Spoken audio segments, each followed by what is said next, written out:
नमस्कार, मैं अनुज नरवाल और आज की सबसे बड़ी खबर है कि राहुल गांधी को मोदी सरनेम जो मानहानि मामला था, उस केस में बड़ी राहत मिली है। और उसमें आज कोर्ट में क्या-क्या हुआ और इसके अलावा उनकी सियासत पर अल्पकालीन और दीर्घकालीन क्या-क्या इम्पैक्ट पड़ेंगे, उन तमाम मुद्दों को लेकर हम बात करेंगे। हेमंत अत्री जी से सीनियर जर्नलिस्ट हैं, हमारे साथ जुड़े हैं। सर, आज बड़ी खबर है कांग्रेस खेमे के लिए। देखिए अनुज जी, पिछले हाल फिलहाल के दिनों में ये सबसे बड़ी कांग्रेस पार्टी को राहत मिली है बहुत लंबे अरसे के बाद। और अगर आप देखेंगे 23 मार्च को जब उनको दोषी ठहराया गया था राहुल गांधी को, तो आखिरकार आज सुप्रीम कोर्ट ने उनको दोषी ठहराए जाने पर ही स्टे कर दिया है। सुप्रीम कोर्ट ने बेहद महत्वपूर्ण सुनवाई की आज, और लंबी सुनवाई चली दोनों पक्षों की। और सुप्रीम कोर्ट ने राहुल गांधी को भी ये सलाह दी है, आप कह सकते हैं, कि उनको भविष्य में थोड़ा सा संयमित भाषण देने चाहिए। तो सबके उसका ध्यान रखना चाहिए, गरिमा का, पद की गरिमा का वैसे भी। लेकिन इसका जो पूरे का पूरा इफेक्ट जाएगा वो कांग्रेस पार्टी के लिए इलेक्ट्रीफाइंग इम्पैक्ट होगा। कारण समझिए क्या है कि जब से ये इंडिया का गठबंधन बना है और बना है, उसमें सारी चीजें थी, लेकिन केवल संसद में राहुल गांधी नहीं थे। और हालत ये थी कि अगर पिछला जजमेंट न्यू का रहता तो वो 8 साल तक चुनाव ना तो लड़ सकते थे और ना संसद में आ सकते थे उस तरीके से सांसद के तौर पर। आज सुप्रीम कोर्ट ने ना केवल उनका कन्विक्शन स्टे कर दिया है, बल्कि जो ट्रायल जज थे, जो सूरत कोर्ट के, उनके ऊपर भी काफी गंभीर टिप्पणी की है। उन्होंने कहा है कि मैक्सिमम सजा देते हुए राहुल गांधी को उन्होंने कोई भी ठोस कारण नहीं बताया है। सुप्रीम कोर्ट की बहुत महत्वपूर्ण टिप्पणी है ये। उन्होंने कहा कि सुप्रीम कोर्ट 3 जज की बेंच थी, उन्होंने कहा कि ट्रायल कोर्ट ने मैक्सिमम सजा देते हुए केवल वादी, जो कि पूर्णेश मोदी था, उसकी बातों पर यकीन किया है। उसके अलावा कोई भी कारण नहीं दिए हैं पूरी सजा देने के। और सुप्रीम कोर्ट ने यह भी कहा अपने आदेश में कि देखिए, जो मानहानि का केस है, आपराधिक मानहानि का, इसमें 2 साल की सजा अधिकतम है। और इस केस के अंदर राहुल गांधी को 2 साल की सजा देने का मतलब ये है कि वो संसद से डिस्क्वालीफाई हो गए। हालांकि संसद का जो रिप्रेजेंटेशन ऑफ पीपल एक्ट है, उसमें यह साफ लिखा हुआ है कि आपकी सदस्यता 2 साल की सजा होने के बाद तभी जाएगी जब मॉरल ट्रिपिट्यूड का मामला हो या कोई अपराध आपने किया हो समाज के प्रति। तो सुप्रीम कोर्ट ने ट्रायल जज के ऊपर भी सवाल उठाए कि उन्होंने कैसे पूरी सजा दे दी और कोई कारण नहीं बताया। इसी तरीके से हाई कोर्ट के ऊपर भी उन्होंने टिप्पणी की कि हाई कोर्ट ने भी ट्रायल कोर्ट की सजा को यूं का यूं मान लिया और कोई लॉजिक या रीजनिंग नहीं दी। तो ये एक तरीके से राहुल गांधी को बड़ी राहत है। अब वो ना केवल उनकी संसद की सदस्यता बहाल हो जाएगी, जो उनकी सीट थी उस पर बाई इलेक्शन नहीं होगा, और सबसे बड़ी बात, कांग्रेस पार्टी को जो अपनी खोई हुई आवाज है मानसून सेशन के दौरान, वो वापस मिल जाएगी राहुल गांधी के तौर पे। और अब जो स्थिति होगी वो है कि ना केवल राहुल गांधी को जो अफरा तफरी में जो उनका बंगला छीना गया था, वो बंगला भी मिल जाएगा उनको। वो तो निजी घर में रहने के लिए किराए पे चले गए थे। तो कांग्रेस पार्टी के लिए जो आज का सुप्रीम कोर्ट का फैसला है, ये विन विन की सिचुएशन है, ये उनके लिए बड़ी राहत है। और इंडिया गठबंधन के लिए भी ये बड़ी राहत आप कह सकते हैं। अभी संसद सत्र चल रहा है, क्या इसका प्रभाव उसमें देखा जा सकता है कि राहुल गांधी वहां जा सकते हैं अब?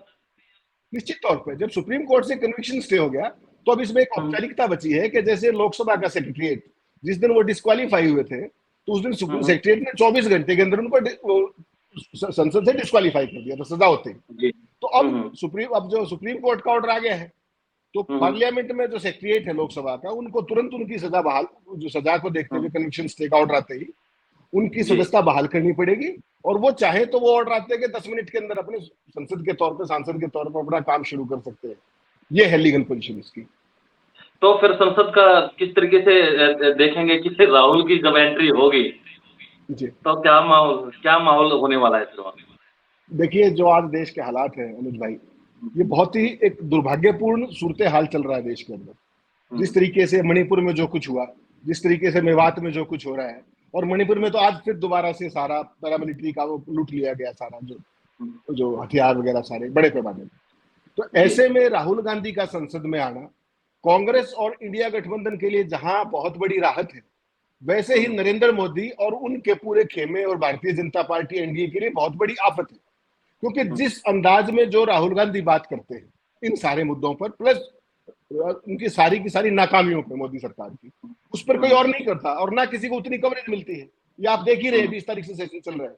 जैसे ही राहुल गांधी आएंगे वहां पर, अब उनकी जो जो एंट्री होगी वो एक विजेता के तौर पे होगी। और सरकार ने, अगर आप आज भी देखेंगे सुप्रीम कोर्ट की कार्रवाई, तो जो वकीलों ने इतना जोर लगाया आज संसद में, तो आखिरकार के अभिषेक मनु सिंघवी को ये कहना पड़ा राहुल गांधी के वकील को कि साहब, राहुल गांधी की अयोग्यता इनके लिए इतना बड़ा चैलेंज क्यों है, कि ये उनको संसद से ही अयोग्य क्यों ठहरवाना चाहते हैं, इसका तो कारण देख लीजिए। और जज साहब ने पूरी डिटेल में बहस सुनी, 3 जजों की बेंच थी, और उन्होंने पहले ही कह दिया था, बहस शुरू होने से पहले उसने जस्टिस ने कहा, जस्टिस गवई ने, कि अगर आपको कन्विक्शन स्टे कराना है तो आपको एक्स्ट्रा ऑर्डिनरी दलील देनी पड़ेगी। और यही अभिषेक मनु सिंघवी ने काम किया। उन्होंने ना केवल एक्स्ट्रा ऑर्डिनरी दलीलें दी, बल्कि लॉजिक के साथ ये बताया कि किस तरीके से पूरी भारतीय जनता पार्टी का तंत्र राहुल गांधी को एक साधारण सामान्य बातचीत की भाषा को इतना बड़ा आपराधिक मानहानि का केस बढ़ाकर क्यों संसद से अयोग्यता घोषित करा के और उनकी आवाज 8 साल के लिए बंद करना चाहता है। उन्होंने बहुत लॉजिक के साथ पूरे के पूरे सारे आर्गुमेंट्स किए, जिससे सहमत होकर सुप्रीम कोर्ट ने राहुल गांधी को यह बड़ी राहत दी। जो सुप्रीम कोर्ट ने जो फैसला दिया है आज, जो राहत दी है राहुल गांधी को, और साथ साथ में उन्होंने सुझाव भी दिया है कि वो अपनी भाषा पर थोड़ा सा संयम बनाए रखें। साथ साथ में जो निचली अदालतों के फैसले थे उसके ऊपर भी क्वेश्चन मार्क लगा दिया है सर। तो इस पर आपकी क्या टिप्पणी है कि क्या दबाव में है या क्या, किस तरीके से ये फैसले हो रहे हैं? देखिए, ये तो जुडिशरी का काम है देखना, लेकिन निश्चित तौर पे जो आज सुप्रीम कोर्ट देखिए बहुत बाल की खाल नहीं उतारता है। उन्होंने इशारों में जो अपने ऑर्डर में लिखा है वो बड़ा इंटरेस्टिंग है, मैंने ऑर्डर भेज दिया है आपको, उसको आप पढ़ेंगे तो उन्होंने जो लोअर ट्रायल जज है उनके ऊपर बहुत गंभीर टिप्पणी की है। जो जस्टिस गवई ने कहा है कि 2 साल की सजा देते हुए उन्होंने एक बार भी ये नहीं सोचा कि ये किस तरह का पॉलिटिकल केस है और इसमें सजा अगर 1 दिन की भी कम होगी तो वो अयोग्य होने से बच जाएंगे, इसलिए मैक्सिमम सजा दी गई। और जो हाईकोर्ट था, गुजरात हाईकोर्ट, उसके ऊपर भी बड़ी सीरियस टिप्पणी ये है कि जिस दिन बहस खत्म हुई हाईकोर्ट में, चैलेंज किया इस ऑर्डर को, 66 दिन बहस होने के बाद कोर्ट ने अपना ऑर्डर रिजर्व रखा।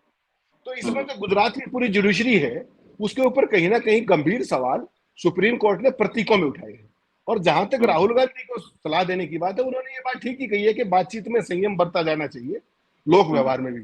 अब मुझे लगता है कि राहुल, जो प्रधानमंत्री जी भी तमाम तरह के जो डायलॉगबाजी करते हैं स्टेज पे खड़े होकर, 50 करोड़ की गर्लफ्रेंड और पता नहीं क्या क्या, उनके तो हर एक शब्द पे मानहानि हो सकती है, पता नहीं किस किस की। तो मुझे लगता है ये केवल राहुल गांधी के लिए नहीं, जो देश के बाकी जितने भी नेता हैं जो इस तरह की भाषा का प्रयोग करते हैं, उनके लिए भी एक सबक है, उनको भी सुप्रीम कोर्ट की सलाह माननी चाहिए।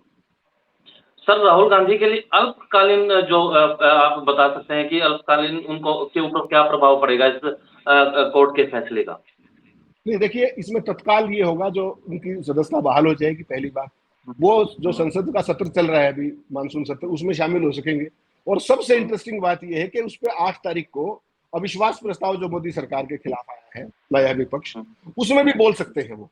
और अगर उसमें राहुल गांधी बोलेंगे तो वो क्या क्या होगा उस पूरे नैरेटिव का, वो आप अच्छे से समझ सकते हैं, पहली बात। दूसरी बात, अभी तक राहुल गांधी सांसद नहीं थे, तो उनके पास तमाम वो सुविधाएं और प्रिविलेज भी नहीं थी, वो एक आम आदमी थे। आप उन्होंने देखा होगा जब वो इंग्लैंड गए तो वो लाइन में खड़े हुए थे, तो वो सारी फैसिलिटी उनकी बहाल हो जाएंगी, वो उनके प्रोटोकॉल, वो उनके डिप्लोमेटिक स्टेचर, वो सारी चीजें उनको मिल जाएगी। और दूसरी सबसे महत्वपूर्ण बात यह है कि अब वो केवल संसद में ही नहीं, संसद के बाहर भी एक विजेता के तौर पे जाएंगे। हालांकि वो प्रधानमंत्री की तरह विक्टिम कार्ड नहीं खेलते, प्रधानमंत्री तो हर चीज में अपनी गरीबी, अपनी फलानी, उन सब का करते हैं, राहुल गांधी नहीं करते, लेकिन उसके बावजूद भी एक विजेता के तौर पर अब जनता के बीच में जाएंगे, तो उनका जो असर होगा, प्लस जो इंडिया गठबंधन का असर होगा, वो जनता पर भी इलेक्ट्रीफाइंग होगा, उनके समर्थकों पर भी इलेक्ट्रीफाइंग होगा, पार्टी का जो ओवरऑल ऑर्गेनाइजेशन है उसको मजबूती मिलेगी। और आपको याद होगा, राहुल गांधी बहुत जल्दी इसी महीने में दोबारा से भारत जोड़ो यात्रा शुरू करने वाले हैं, उसमें भी बहुत ही कमाल की चीज हो रही है। हालांकि उस राहुल गांधी की जो यात्रा है उसके बारे में हम कल आप बातचीत करेंगे इसमें पूरी डिटेल में, लेकिन अब उसका भी जो इम्पैक्ट होगा वो भी मैनी फोल्ड होगा, गुणात्मक चेंज होगा उसके अंदर। क्योंकि अब राहुल गांधी एक दोबारा से एक बहुत बड़ी जीत हासिल करके सत्ता के खिलाफ और दोबारा मैदान में उतरेंगे। और इस देश के लोग हमेशा ऐसे लोग का सपोर्ट करते हैं जो जीत के लड़के बाहर आते हैं, और राहुल गांधी ने सत्ता की पूरी माइट के खिलाफ लड़ाई लड़ी है। ये डिस्क्वालिफिकेशन वाली बात ऐसे नहीं थी। आप ये देखिए कि ये पूरा केस था क्या ट्रायल कोर्ट में, जो अपीलेंट है पूर्णेश मोदी, वही कहता है कोर्ट में कि जी मेरा केस स्टे कर दीजिए, हाईकोर्ट से स्टे करा के लाता है कि मुझे सबूत इकट्ठे कर दे, स्टे मिल जाता है। फिर हाईकोर्ट में जाता है कि मेरा स्टे वैकेट कर दीजिए, स्टे वेकेट हो जाता है और 1 महीने के अंदर ट्रायल कोर्ट उनको पूरी 2 साल की सजा सुना देता है, जो उनको डिस्क्वालीफाई करने के लिए काफी काफी थी। तो इस पूरे मामले में क्या क्या हुआ है, ये तो सुप्रीम कोर्ट का जब कभी लंबा फैसला आएगा, जब सारी बातचीत होगी तो पता लगेगा। लेकिन एक चीज निश्चित है कि इसमें जो भारतीय जनता पार्टी का पूरा नेतृत्व राहुल गांधी को संसद से 8 साल के लिए बाहर करना चाह रहा था, जो उनकी पूरी मंशा थी, और जो आज भी पार्लियामेंट के अंदर, जो आज भी जो सॉरी संसद उसके सुप्रीम कोर्ट में जो आर्गुमेंट हुआ है, उसको आप देखेंगे ध्यान से, मैंने भेज दिया आपको। उसमें कंप्लीट फोकस इस बात पे कि राहुल गांधी की सदस्यता बहाल ना हो जाए। और इस पे जब रिप्रेजेंटेशन ऑफ पीपल एक्ट की बात आई तो जज साहब ने साफ कहा, अभिषेक सिंघवी की बात को माना। उन्होंने कहा कि राहुल गांधी अकेले व्यक्ति नहीं, वो कुछ करोड़ लोगों के प्रतिनिधि भी है। तो इससे ना केवल सांसद के तौर पे बल्कि उन लोगों का जिनके वो प्रतिनिधि है, उनका भी नुकसान हो रहा है उनको डिस्क्वालीफाई करने से। तो ये अपील जो थी, उनका जो लॉजिक था, इसी पे उनको राहत भी मिली और इसी पे उनके कन्विक्शन को स्टे भी मिला, जो बेहद बेहद महत्वपूर्ण है और जो देश का घटनाक्रम है, इससे इसको नई दिशा मिलेगी, ऐसा मेरा मानना है। हेमंत जी, इसके दुर्गामी आप, क्योंकि 2024 का भी अब चुनाव है सर के ऊपर, तो इसका प्रभाव क्या पड़ेगा? अब राहुल की को जो राहत मिली है, तो अगले 2024 का चुनाव आ गया है पूरे देश पर, और इंडिया क्योंकि गठबंधन भी उनके सामने है, तो उसका क्या प्रभाव देखते हैं आप?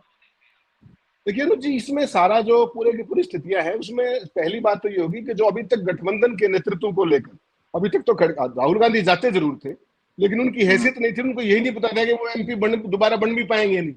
वो सारा डॉलड्रम में था। जब तक कन्विक्शन स्टे नहीं हुआ तो ये मान के चलिए कि उनकी ये सदस्यता तो गई थी, साथ में 6 साल चुनाव भी नहीं लड़ पाते। तो अब वो जो सारे धुएं के बादल थे, जो आशंकाएं थी, वो आशंकाएं तो अब हट गई। अब वो नए जोश के साथ ना केवल राहुल गांधी बल्कि उनका पूरा गठबंधन नए आत्मविश्वास के साथ और नई आक्रामकता के साथ, जो मोदी सरकार की नाकामियां हैं, और खासतौर पे जो ये मणिपुर में हुआ है, जिस तरीके से हरियाणा का मेवात जिस तरीके से जल रहा है, इस सारे पे मोदी सरकार अब बैकफुट पे आएगी और Rahul Gandhi full guns blazing के साथ अटैक करेंगे, ऐसा मेरा मानना है। जी सर, बहुत बहुत धन्यवाद, आपने जानकारी दी। और